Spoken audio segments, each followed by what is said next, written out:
trí, dó, híon, tafadó.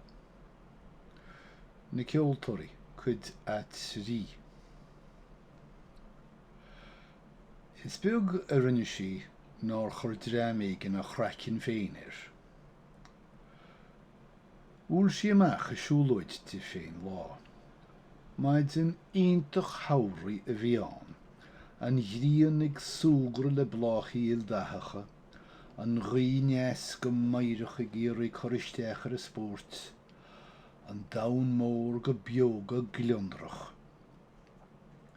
Ach ní colaí éireach hawrí a chaisiise, ní aite sa bhí na crí, an sean dolamán glas withne a bhíirse, an buinead dógrána ar a cean, a rá beol búltar ag chéile, bírin a rásúil, fódar fóthe. Glúis léiche harnáun sú sráid a bhaile bhí go neacha sí isteach sa gail atá bhogast an teach mór. Ní fis an torsa a tháinig irse, nó an éachaí gur bhog íomhnas na háite agus na heimsire a crí, ach hí sí ar bháin seog a bhí chus na slí. Más cynne bhí dianta eici le duine éigeán, ní ra é nátí sirte nach diocach sé. Dain sí ar a suaimhnas an sin ag éisteach le glóirí éagsúla na chuile. Tháinig beach mhór chrónánach agus chaisi achar beag a féochaintear ag dul ó bhlá go blá ar a sihir lé. Ghlaí cuach i ngáirde agus lean dá cheol sásta féin. Bhí smól ar chríomh ó sa cín. Ní ra éon cheol aige sin, b'fhéidir go mabhla gur chur gnéomhrónach na mrá a bhí híos faoi cosc leis. B'fhéidir gur mabhla gur chur gnéomhrónach na mrá a bhí híos faoi cosc leis. Brón a bhí sé go cínte, brón agus imní. Ach bhí si go mí hásta mBuaidh freisin. Tá neothá sin ise ar a gaí a thách sí a scá fearne sí sa tála go nimhnach ó bháim go háim. Dhéit sí, thóg sí a ceann. Tháinig creatha ise. Bhí dá anmháin ar a héadan. Mar chun éachaint sa bhí na súilí híaltha gur imagla a bhíirse. Chúla sí toran. Bhí fearg teacht, maidid teoir na ghlach aige, spéicleoir i gorma ar a thúlaí agus é gimocht ribh go máil cuairmach. D'éidir sí na séasa, bhí sí cortha go mór. Más cynne bhí dianta ag cile pól dó, le fearad tíomhóir, rinne sí rud eisteach. Déalaí léiche agus chua a bhálach ar chúl sgeiche. Ba chosúil nach ra wisaice nár cáilte dul a bhálach nach bheicach sé í péirbe áit meach sí. Ach, má bhí fatí sirte go bheicach pól dói, ba bhú ná sin an fána bhíirte gach ile chur dá gurach sesin de écail. Nuair bhaintí troslóg as ar a gasán clochach, nuair a bhúlach sé cosin é cloche, dá meach sé gútamáil go rómhinnic le na bhaide teoir, dhéiteach sí. Thiocach corú críise, ligach sí os na beag eisteach eiste.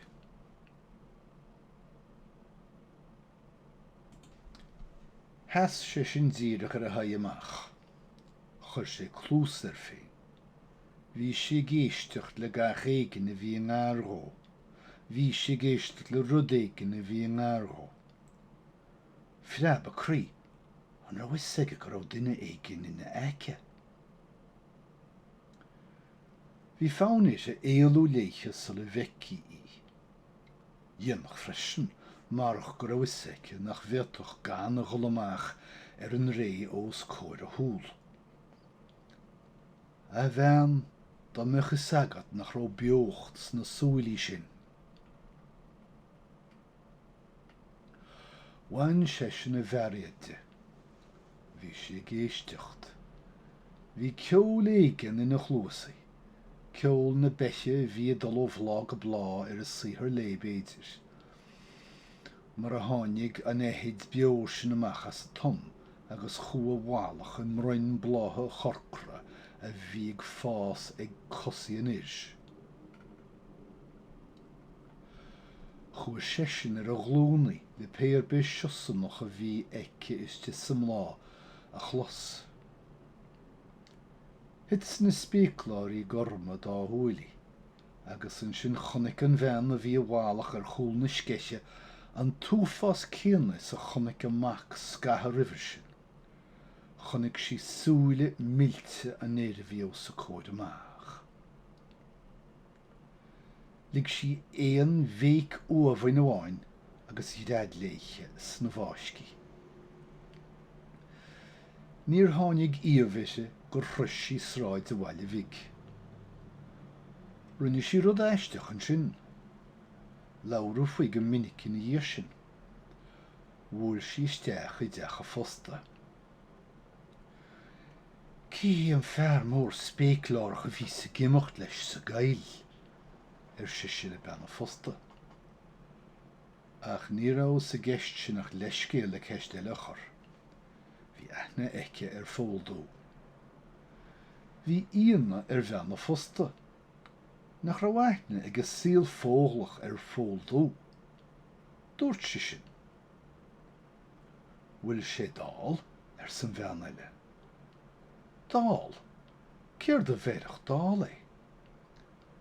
Cheapáir a hiúil go rá ar sa bean an dulmáin glasúine, agus chas sí ar a sáil, agus diimiléiche gan cuimhne bheríc ar na stampaí a fórsaí. Bhí amach rimpe nuair a chuair sí a bhaile.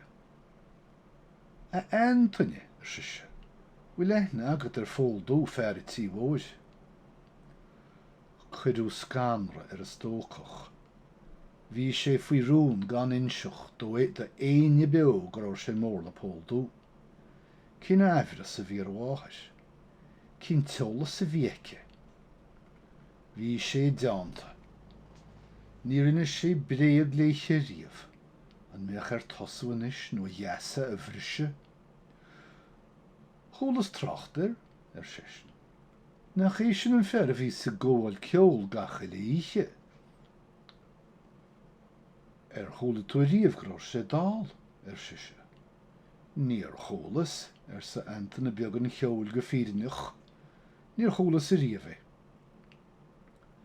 Ach cheap ben a fosta agus cheap Anthony beag an cheol fresné, nach gleandar a bhíse ach a bhhailart nuair a chola sí gur raibh na súile ag póldó. A bhean natáir de glúnaí an sin sa siomra leat féin. A bhean nor chréid an deas scéal a hin siúchait faoi air a tí bhóir. Cén fá go bhfuil tú chó beannachtach sin súile de chóirsan a bheith an léargas.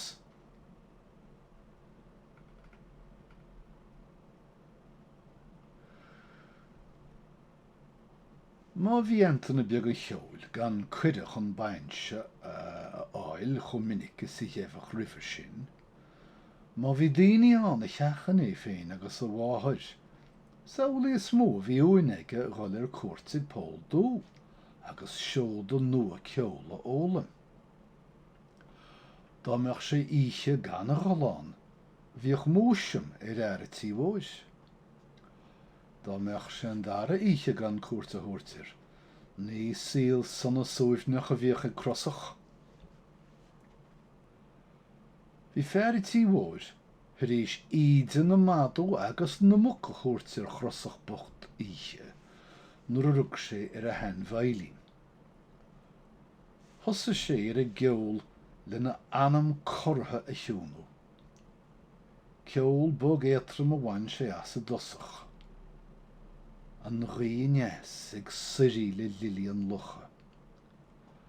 Ach leis an aimsir tháinig bura agus bíagas sa geol. An fan mór gefrí ag Austrí go bagarthach faoi hontaí glasa. Deire an ceol mBuaidh mí hásta. Gair olc a sciopfaí cná feolawai. Ar bhíonú an ceol a bheith mBuaidh agus an bhaile bhí ranta na beag. Ní fada an tachar go raibh pól dú gan éon cheol. Casa cantalach dá dug sé ráhawa agus réabú rúóg tosaí a bhailín. Cuairtaíú an teach. Bhí gach éon rúóg le fáil ach rúóg tosaí. Ní raibh éon neolas a crosach a rúóg i bhailín ná ar bhaile dóireacht. Agus nuair a híonach sé rúóg eile seachas an rúóg tosaí chun bháistir, rá go raibh aige sa deire nach eis na ligiú an scréad nimhnach ir. An lóchran! Lasú an lóchran. Bhí fán ar chrosach fiafraí dá bháistir dál céird a bhí faoi déanamh le héad dtríche.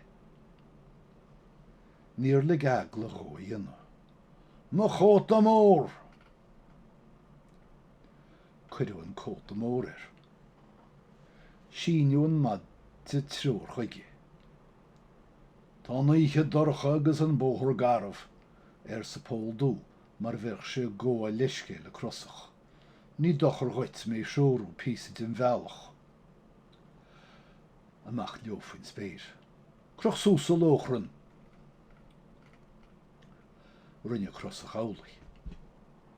Níl na súile go róá mar sin na nochtagam san máistir dál go trúbhealach ag ligintir go raibh beocht na húlaí agus léargas.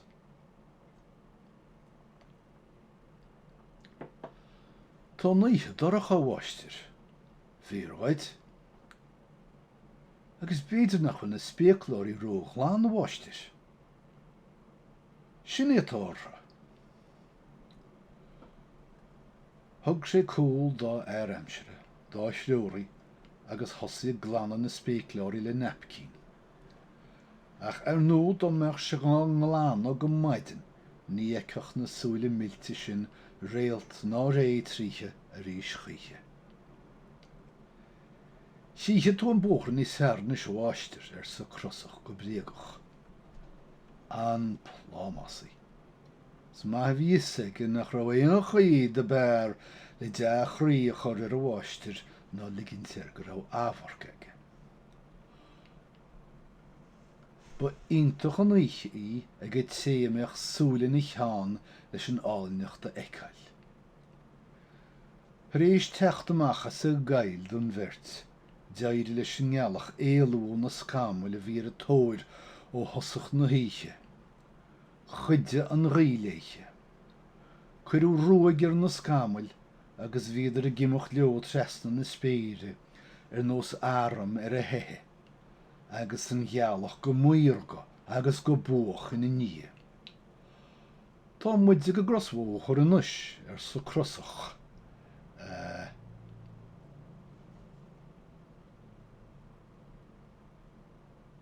Mar bhí faitis ar a fiafraí díreach corráid rial. Búlú cos a bháistir in áid chluiche a bhí sa tlí. Nach bhfuil is agam féin go bhfuil míid go grosmhóchar a hen amadáin sé sin go nimhnach. Croch sús a lóchrann sin agus nábeach an nurid sin cainte agat. Bhí a bháistir an chantalach go cínte. Chaach sé a bhuga. Tráthúil go leor lig budóg a bhí a barc le na neis, géimeiste. An bhicinn tú an budóg sin bháistir. Cím. Díalú in éile búisteirí. Fiche punt. Nach dír tá na behíanais. Níor tugadh freagra ach beléirthó go raibh a bháistir níos sásta. Is dócha go bhfuil is agad cáil cónaí ar stócach beg dar bheanam Antainna ó Gríofa thart an seo. Freab crosach. Dá bhí fróchaí dé cá raibh an deall na chónaí ní bheith níos móintas ir. Ní raibh is aige a chanarid le cách go mbeadh an stócach óg ar cuairt go mion minic go teach mór. Péir be púrín de thiomra tabac agus ascaine a bhí go ró féin san áras sin, ní raibh ceada go é ágail ach nuair a gluoch an máistir ir. Ach má chúla sé glór bháistir ó am go ham, ar nó nach raibh ceada gamadán de bháistir dáil a bheith córá leis féin. Teach Antainna í Gríofa agus iontas nó réid sé cheilt ir. Sé, nach diggin tú mé, teach Antainna í Gríofa agus bhain sé fad agus fuinneamh gach focail a glúisin ar aimsire, gur léman duine sin le scanra. Bhí dúlaige a rá den bháistir gan a ghullaisteachan i le héad de heach, áit míoch an deall féin ar cuairt de thiúlaoise. Bhí fánair inseach dó céine clasa úfás a bhí chá nimmertig muintir i tí. Chuireach sé cór na cruise ar féin marach go raibh lábheas i mírím an bháistir. An teach, sin é ar sa crosach go fáiteach. Gréad leat a bhhaile mar sin. Ní a bhaid ach gaonachil. Timime leis na hodar gur thris sin teach mór go neachar sé isteachan i thiomra ascaine gur chas sé cuid mhór doníthe an ag ceappa agus ag cleachta na mion rua. Thóg Pádraig an leiste agus isteach leis sa géad teach dá neachar sé isteach an le 5 bliana déag ach a heach féin amháin.